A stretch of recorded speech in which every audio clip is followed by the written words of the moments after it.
Materi selanjutnya adalah pembiayaan investasi.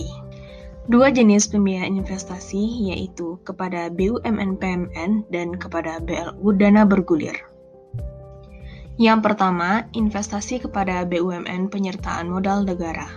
Tujuan PMN yang pertama mewujudkan kesejahteraan umum masyarakat, yang kedua menyelamatkan perekonomian nasional, memperbaiki struktur permodalan dan meningkatkan kapasitas usaha BUMN dan perseroan terbatas, yang ketiga mempertahankan persentase kepemilikan saham dan meningkatkan modal di LKI. Bentuk-bentuk PMN yang pertama adalah tunai, yang kedua konversi piutang pemerintah, yang ketiga aktiva tetap, yang keempat hibah saham atau aset dari pihak ketiga menjadi milik pemerintah.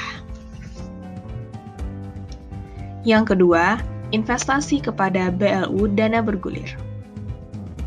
Dana bergulir merupakan dana yang dipinjamkan untuk dikelola dan digulirkan kepada masyarakat oleh pengguna anggaran atau kuasa pengguna anggaran yang bertujuan meningkatkan ekonomi rakyat dan tujuan lainnya. Dana bergulir terdiri dari, yang pertama, dana bergulir LPDB KUMKM, yang kedua, dana bergulir pengadaan tanah jalan tol, yang ketiga, dana bergulir fasilitas likuiditas pembiayaan perumahan, yang keempat, dana bergulir geotermal, dan yang kelima, dana bergulir pusat pembiayaan pembangunan tanah. Materi selanjutnya adalah pemberian pinjaman.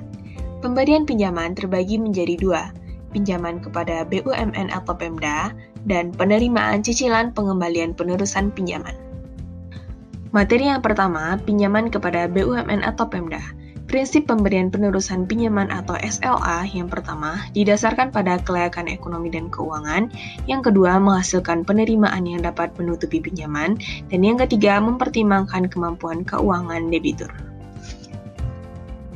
Kegiatan yang dapat didanai dengan dana SLA adalah yang pertama, pembangunan infrastruktur untuk pelayanan umum di luar kerangka penugasan khusus, yang kedua, kegiatan investasi untuk meningkatkan pelayanan dan atau meningkatkan penerimaan, yang ketiga, khusus Pemda, pinjaman jangka menengah digunakan untuk pelayanan publik yang tidak menghasilkan penerimaan. Materi yang kedua, penerimaan cicilan pengembalian penerusan pinjaman adalah penerimaan pembiayaan yang terkait dengan pengembalian atas pokok penerusan pinjaman yang diberikan kepada BUMN atau Pemda untuk membiayai proyek-proyek infrastruktur atau energi. Jumlah penerimaan cicilan pengembalian penerusan pinjaman dipengaruhi oleh jadwal pembayaran oleh BUMN dan Pemda, serta kemungkinan percepatan pembayaran yang dilakukan oleh BUMN dan Pemda.